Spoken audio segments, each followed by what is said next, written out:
Hi ನಮಸ್ಕಾರ ಎಲ್ಲರಿಗೂ. ಹೇಗಿದ್ದೀರಾ ಎಲ್ಲರೂ? ಐ ಹೋಪ್ ನೀವೆಲ್ಲ ಚೆನ್ನಾಗಿದ್ದೀರಾ ಅಂತ ಅಂದ್ಕೊಂಡಿದ್ದೀನಿ. ಇವತ್ತಿನ ವಿಡಿಯೋ ಸ್ಟಾರ್ಟ್ ಮಾಡೋಕ್ಕೂ ಮುಂಚೆ ನೀವಿನ ಯಾರೆಲ್ಲ ನನ್ನ ಚಾನಲ್ನ ಹೊಸದಾಗಿ ನೋಡ್ತಾ ಇದ್ದೀರೋ ಖಂಡಿತವಾಗ್ಲೂ ನನ್ನ ಚಾನಲ್ನ ಸಬ್ಸ್ಕ್ರೈಬ್ ಮಾಡ್ಕೊಳ್ಳಿ. ಹಾಗೆ ಇಷ್ಟ ಆದರೆ ಲೈಕ್ ಮಾಡಿ, ಹಾಗೆ ಫ್ಯಾಮಿಲಿ ಮೆಂಬರ್ಸ್ಗೆಲ್ಲ ಶೇರ್ ಮಾಡಿ ಅಂತ ಹೇಳ್ತಾ ಇವತ್ತಿನ ವಿಡಿಯೋನ ಸ್ಟಾರ್ಟ್ ಮಾಡೋಣ. ನಿಮಗೆಲ್ಲ ಗೊತ್ತಿರೋ ಹಾಗೆ ನನಗೆ ಸ್ವಲ್ಪ ಟಿ ವಿ ಬಗ್ಗೆ ಅಷ್ಟೊಂದು ಇಂಟ್ರೆಸ್ಟ್ ಇಲ್ಲ.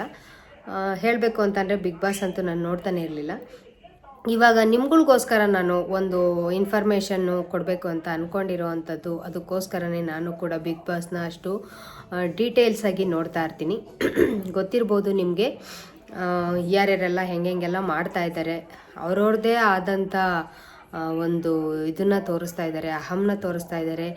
ಇಲ್ಲಿ ಸಾಫ್ಟ್ ನೇಚರ್ ಅಂತಲೂ ಯಾರನ್ನೂ ಕರೆಯೋಕ್ಕಾಗಲ್ಲ. ಎಲ್ಲರೂ ಅವ್ರದ್ದೇ ಆದಂಥ ವ್ಯಕ್ತಿತ್ವನ ಇದರಲ್ಲಿ ತೋರಿಸ್ಕೊತಾ ಇರ್ತಾರೆ.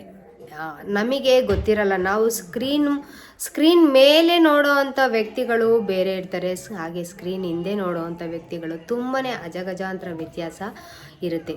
ಹಾಗೆ ನಾವು ಇಲ್ಲಿಗೆ ಬಂದಾಗ ಮಾತ್ರನೇ ಅವರ ವ್ಯಕ್ತಿತ್ವನ ನಾವಿಲ್ಲಿ ನೋಡೋದಕ್ಕೆ ಸಾಧ್ಯ ಆಗುತ್ತೆ. ಹಾಗೆ ಇವತ್ತಿನ ಇದರಲ್ಲಿ ಧನ್ರಾಜ್ ಆಚಾರ್ ಕಾಮಿಡಿ ಏನು ಮಾಡ್ತಾರೆ, ಅವರು ತುಂಬಾ ಒಳ್ಳೆ ಪರ್ಸನ್ ಅಂತ ಅಂದ್ಕೊಂಡಿದ್ದೀನಿ. ಹಾಗೆ ಸತ್ಯ ಸೀರಿಯಲಲ್ಲಿ ಮಾಡ್ತಾರಲ್ಲ ಅವರು ಕೂಡ, ಗೌತಮಿ ಅವರು ಕೂಡ ಗುಡ್ ಹಾರ್ಟ್, ಒಳ್ಳೆ ಮನಸ್ಸಿರೋ ಅವರು ಅಂತ ಕೂಡ ನಾನು ಅಂದ್ಕೊಂಡಿದ್ದೀನಿ. ಯಾಕೆಂದರೆ ನೋಡ್ತಾ ಇರ್ಬೋದು ನೀವು, ಸ್ವರ್ಗವಾಸಿಗಳಿಗೆ ನರಕವಾಸಿಗಳಿಗೆ ಯಾವ್ಯಾವ ಥರ ಇದು ಮಾಡಿದಾಗ ಅವಳು ಸ್ವಲ್ಪ ಸಪೋರ್ಟಾಗಿ ಕೊಡ್ತಾಳೆ. ಯಾಕೆ ಅಂತ ಅಂದರೆ ನಮಗೆ ಆ ಸ್ಥಾನ ಬಂದಾಗ ನಮಗೆ ಯಾರು ಮನುಷ್ಯರು ಇರಬೇಕಲ್ವ ಅನ್ನೋ ಒಂದು ವಿಚಾರಕ್ಕೆ ಅವರು ಸ್ವಲ್ಪ ಇವ್ರನ್ನ ಸ್ವಲ್ಪ ಕಾನ್ಸಂಟ್ರೇಟು ಅಂದರೆ ಸ್ವಲ್ಪ ಗೌರವದಿಂದ ನೋಡ್ಕೊತಾರೆ. ಯಾವಾಗ ಕಾಲ ಹೆಂಗಿರುತ್ತೋ ಏನೋ ಗೊತ್ತಿಲ್ಲ, ಅದು ಅವ್ರಿಗೆ ಗೊತ್ತು ಚೆನ್ನಾಗಿ. ಹಿಂಗಿದ್ದವ್ರು ಹಿಂಗಾಗ್ಬೋದು, ಹಿಂಗಿದ್ದವ್ರು ಹಿಂಗಾಗ್ಬೋದು, ಅದು ನಿಮ್ಮೆಲ್ಲರಿಗೂ ಗೊತ್ತಿರೋ ಅಂಥದ್ದು. ಹಾಗೆ ಅವ್ರು ಸ್ವಲ್ಪ ಅವ್ರ ಬಗ್ಗೆ ಕಾಳಜಿ ತೋರಿಸ್ತಾ ಇರೋದ್ರಿಂದ, ನರಕವಾಸಿಗಳ ಮೇಲೆ ಕಾಳಜಿ ತೋರಿಸ್ತಾ ಇರೋದ್ರಿಂದ ಇಲ್ಲಿ ಒಂದು ಬಿಗ್ ಫೈಟ್ ನಡೀತಾ ಐತೆ ಒಳಗಡೆ. ಹೆಂಗಸರುಗಳು ಗೊತ್ತಲ್ಲ, ಹೆಣ್ಮಕ್ಳು ಸೇರಿದ ಕಡೆ ಎಷ್ಟೊಂದು ಇದು ಮಾಡ್ತಾರೆ ಅಂತ. ಈ ಭವ್ಯ ಗೌಡ ಆಗಿರ್ಬೋದು, ಆಮೇಲೆ ಯಮುನವರು, ಇವರೆಲ್ಲ ಸ್ವಲ್ಪ ಗೌತಮಿ ಮೇಲೆ ಗರಂ ಆಗಿ ಅವ್ರಿಗೆ ಸ್ವಲ್ಪ ಜಾಸ್ತಿ ಅಂದರೆ ಜಾಸ್ತಿನೇ ಸ್ವಲ್ಪ ಟಾರ್ಚರ್ ಕೊಡೋ ರೀತಿ ಮಾತಾಡ್ತಾ ಇದ್ದಾರೆ. ಮಾನಸಿಕವಾಗಿ ಒಂಥರ ಹಲ್ಲೆನ ಮಾಡೋ ಥರ ಮಾಡ್ತಾಯಿದ್ದಾರೆ. ಹಾಗೆ ಇವತ್ತಿನ ಗೇಮ್ನಲ್ಲಿ ಕೂಡ ಒಂದು ಫೋಟೋಸ್ನ ಸುಡೋ ಅಂಥದ್ದು, ಅವಳಿಗೆ ಗೌತಮಿ ಅವ್ರಿಗೆ ಫೋಟೋ ಸುಡುವಾಗ ಲಾಯರ್ದಾಗಿರ್ಬೋದು, ಈ ಯಮುನಾ ಅವ್ರದ್ದಾಗಿ ಆಗಿರ್ಬೋದು, ಫೋಟೋ ಸುಡುವಾಗ ಅವ್ರನ್ನ ಫೇಸ್ನ ಅಬ್ಸರ್ವ್ ಮಾಡಿ ಅವ್ರಿಗೆ ಎಷ್ಟು ಒಂಥರ ಭಯ ಅವರ ಫೇಸಲ್ಲಿ ಕಾಣಿಸ್ತಾ ಇತ್ತು. ಒಂಥರ ಏನೋ ಒಂಥರ ನಾನು ಸುಟ್ಟಾಗ್ತಾ ಇದ್ದೀನ ಅನ್ನೋ ಒಂದು ಮನೋಭಾವ ಅವರಲ್ಲಿ, ಏನೋ ಒಂಥರ ಗಿಲ್ಟ್ ಫೀಲ್ ಕಾಣ್ತಾ ಇತ್ತು ಅಂತ ಅನ್ನಿಸ್ತು. ಹಾಗೆ ಧನ್ರಾಜ್ ಆಚಾರು ಮತ್ತು ಲಾಯರ್ ಇದ್ದಾರಲ್ಲ, ಅವರು